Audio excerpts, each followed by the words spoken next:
Assalamualaikum warahmatullahi wabarakatuh. Selamat pagi anak-anakku yang hebat-hebat, yang soleh-soleh. Apa kabarnya hari ini? Baik, Alhamdulillah. Semoga kita senantiasa diberi kesehatan oleh Allah Subhanahu wa Ta'ala, dan anak-anakku tetap semangat dalam menuntut ilmu. Anak-anakku yang soleh-soleha, bertemu kembali kita dalam pembelajaran pendidikan agama Islam dan budi pekerti kelas 3 SD. Materi pada hari ini tentang mohon pertolongan. Sebelum kita membahas tentang materi tentang mohon pertolongan, terlebih dahulu kita bersama-sama memulai pembelajaran ini dengan bersama-sama membaca doa terlebih dahulu. Bismillahirrahmanirrahim.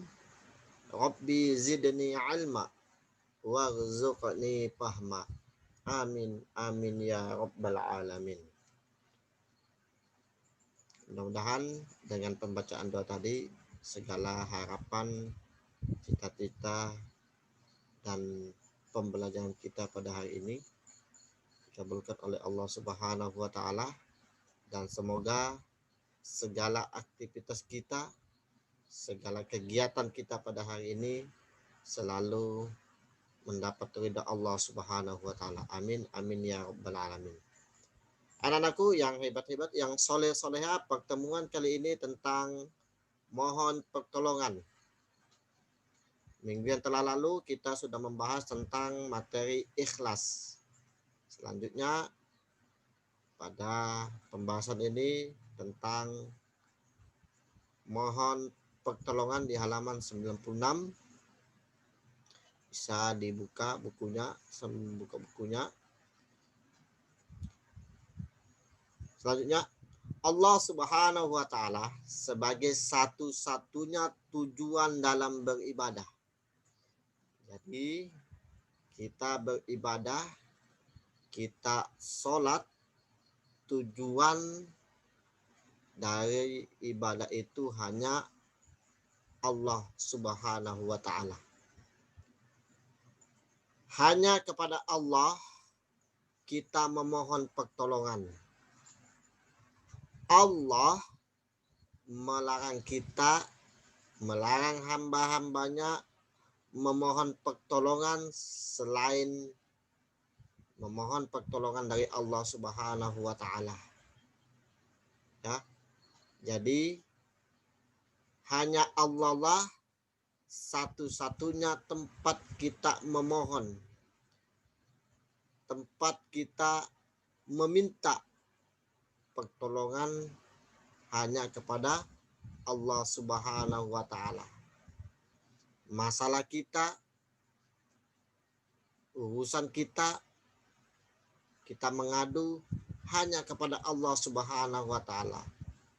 Kita memohon hanya kepada Allah Subhanahu wa Ta'ala, karena Allah satu-satunya tempat memohon pertolongan. Jadi sebagaimana Allah Subhanahu wa Ta'ala berfirman dalam Al-Quran surah Al-Fatihah, Bismillahirrahmanirrahim, Iyyaka na'budu wa iyyaka nasta'in. Hanya kepada Engkaulah kami menyembah, dan hanya kepada Engkaulah kami memohon pertolongan. Quran surah Al-Fatihah ayat kelima. Jadi di surah Al-Fatihah ayat kelima ini sudah jelas. Iyyaka na'budu wa iyyaka nasta'in.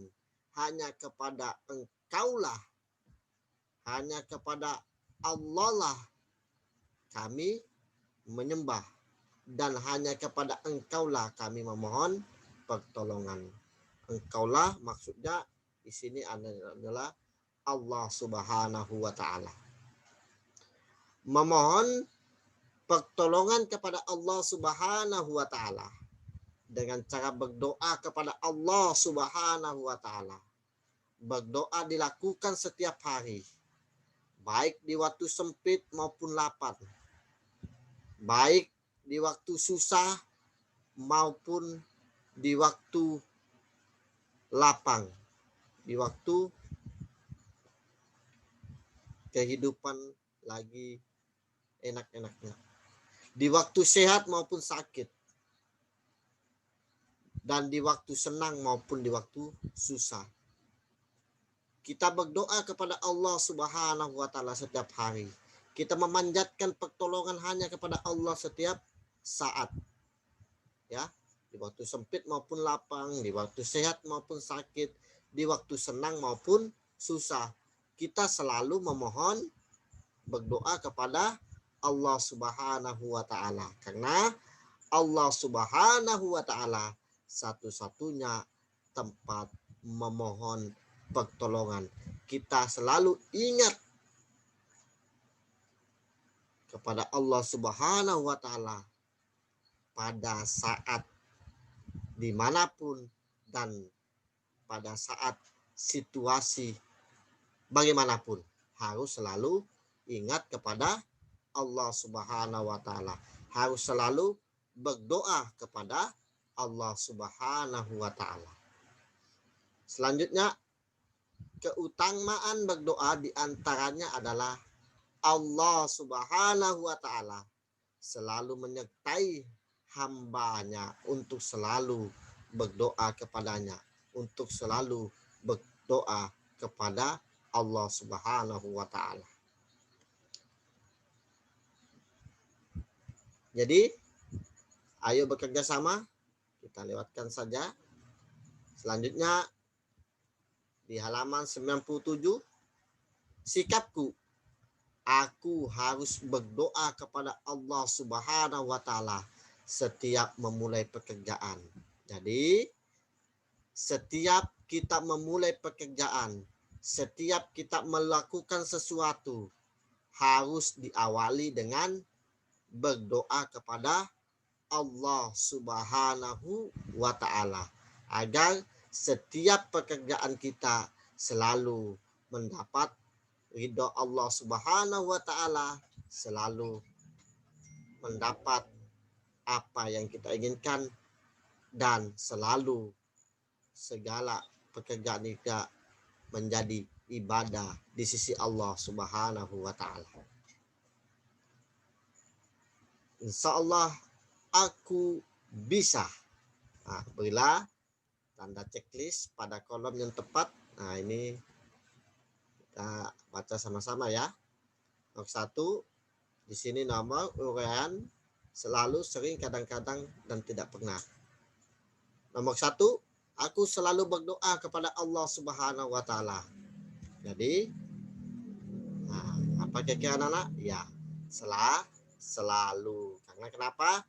Berdoa itu setiap saat, kapanpun dan dimanapun kita harus selalu berdoa kepada Allah Subhanahu wa taala. Nomor 2, aku selalu memohon pertolongan hanya kepada Allah Subhanahu wa taala. Nah, jadi selalu ya. Karena kenapa? Hanya kepada Allah lah satu-satunya kita memohon pertolongan, hanya kepada Allah Subhanahu wa taala. Nomor 3, aku selalu berdoa setiap memulai pekerjaan. Berarti selalu ya. Karena kenapa? Setiap kita memulai pekerjaan harus selalu diawali dengan berdoa terlebih dahulu agar pekerjaan kita menjadi ibadah di sisi Allah Subhanahu wa taala dan menjadi pahala.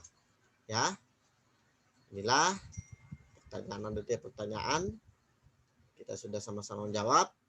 Kiranya hanya ini yang dapat Bapak sampaikan pada pertemuan kali ini, dan mudah-mudahan apa yang Bapak jelaskan bisa dipahami bersama dan bisa diaplikasikan, diterapkan dalam hidup dan kehidupan kita sehari-hari, yakni hanya kepada Allah lah satu-satunya kita memohon pertolongan dan selalu berdoa setiap saat, setiap memulai suatu pekerjaan. Kiranya hanya ini yang dapat Bapak sampaikan pada kesempatan kali ini. Marilah kita bersama-sama menutup pembelajaran ini membaca Alhamdulillah. Alhamdulillahirabbil alamin. Sekian dan sampai bertemu kembali, dan Bapak tutup. Wabillahi taufiq wassa'adah. Wassalamualaikum warahmatullahi wabarakatuh.